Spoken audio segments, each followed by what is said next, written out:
Então vamos lá. Uma palavra do Senhor que vem mexendo comigo e gloriosa demais, muito maravilhosa, é essa que eu vou ler para vocês. Em Colossenses, no livro de Colossenses, Novo Testamento, o apóstolo Paulo, ele diz algo muito forte. Ele fala de Cristo Jesus. Colossenses, capítulo 2, diz assim, e versículo 2 diz assim: eu trabalho para que o coração deles se encham de coragem e eles sejam unidos em amor. E assim fiquem completamente enriquecidos com a segurança que é dada pela verdadeira compreensão do segredo de Deus. Esse segredo é Cristo. Olha, agora eu vou ler o 3. A qual é a chave que abre todos os tesouros escondidos do conhecimento e da sabedoria que vem de Deus.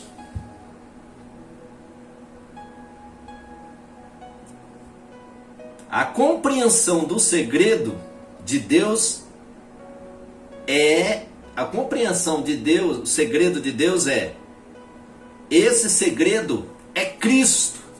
Nós só podemos conhecer o mais profundo pensamento e vontade de Deus se nós estivermos completamente ligados em Cristo.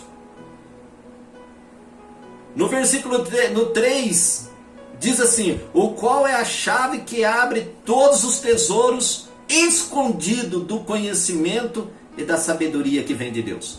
Olha, sem ter uma comunhão, uma união com Jesus, a pessoa com Jesus, eu com Jesus, você com Jesus, nós não teremos uma revelação da qual o Senhor quer que eu e você entendemos.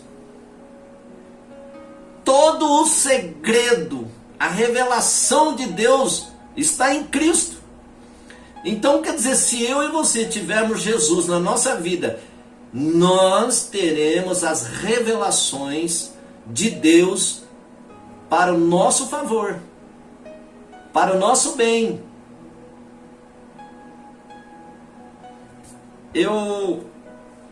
Essa palavra tem falado muito comigo.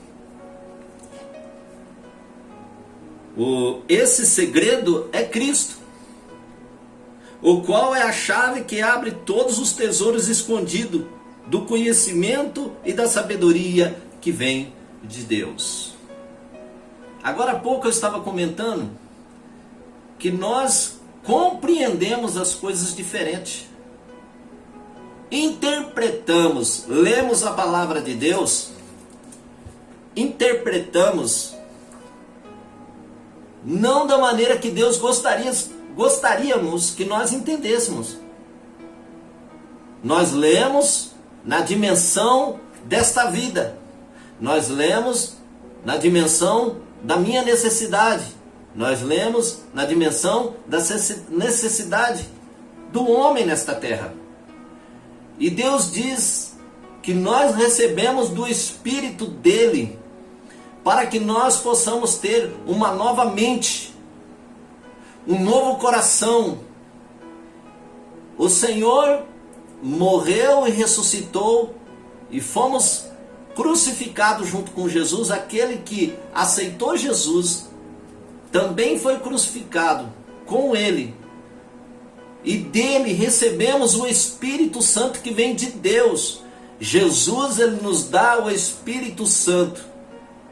O mesmo Espírito Santo que veio sobre Jesus quando ele esteve nesse mundo, antes que ele fosse para a cruz, assim cumprindo toda a vontade de Deus, despojou lá do céu, sendo Deus, tomou forma de homem, ser humano, e veio a esta terra para cumprir a vontade de Deus.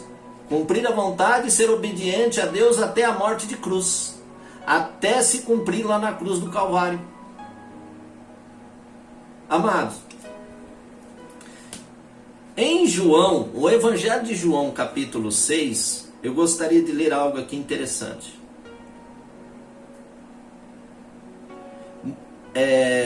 Capítulo 6, versículo 60, diz assim: muitos seguidores de Jesus, ouvindo isso, reclamaram.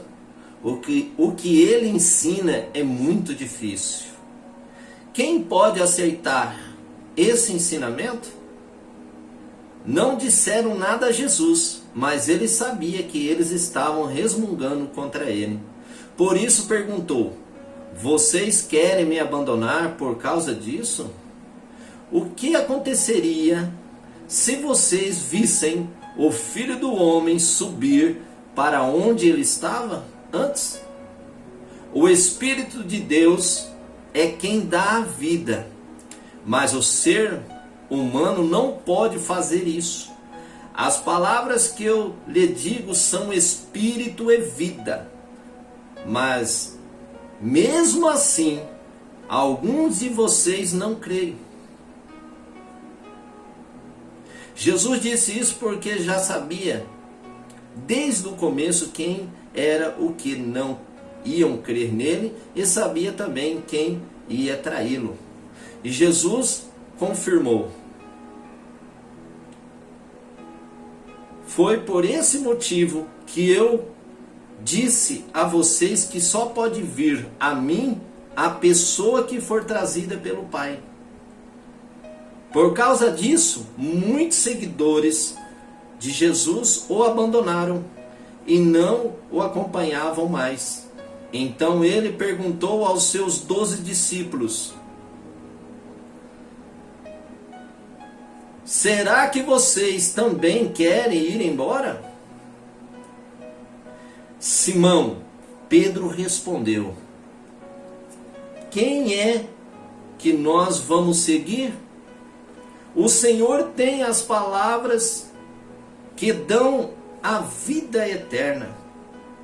E nós cremos e sabemos que o Senhor é o Santo que Deus enviou. Se Deus não revelar ao coração do homem quem Cristo é, ele não tem a possibilidade de sair do seu estado natural e se tornar um homem espiritual. Jamais vai acontecer isso.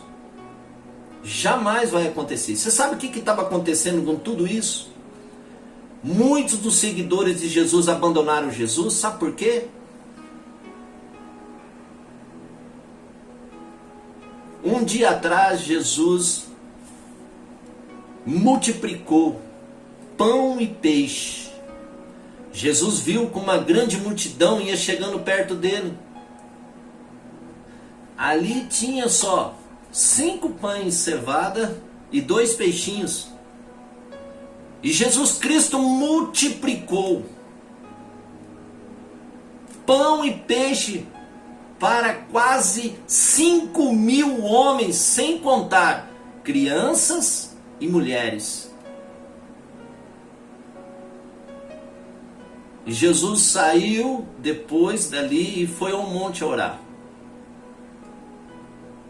E no outro dia, aquela multidão que comeram pão e peixe começaram a procurar Jesus. Começaram a procurar Jesus desesperadamente. Aonde está ele? Aonde está ele? E encontraram Jesus do outro lado do lago. E chegaram até ele e disseram: Senhor, quando é que o Senhor chegou aqui? E Jesus disse algo muito forte para eles. Aqui no capítulo 6, no versículo 25 de João, diz assim: a multidão encontrou Jesus do outro lado, oeste do lago, e perguntaram a ele: mestre, quando foi que o Senhor chegou aqui? E Jesus respondeu: eu afirmo a vocês que isto é verdade. Vocês estão me procurando porque comeram os pães e ficaram satisfeitos, e não porque entenderam os meus milagres. Não trabalhe a fim de conseguir a comida que se estraga, mas a fim de conseguir a comida que dura para a vida eterna.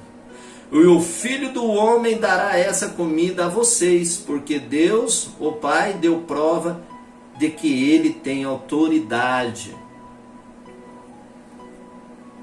O que é que Deus quer que a gente faça? Perguntaram eles. E Jesus diz: Ele quer que vocês creiam naquele que Ele enviou. Respondeu Jesus. Jesus diz para eles: olha, vocês estão me procurando porque vocês comeram pão e ficaram saciados. Não porque entenderam os meus milagres. Jesus, ele queria que o povo entendesse que ele era o Messias. Aqueles milagres a qual Jesus fazia e fez era a respeito de quem ele era, o Filho de Deus. Mensagem. Vamos para o próximo vídeo, então a gente conclui essa mensagem.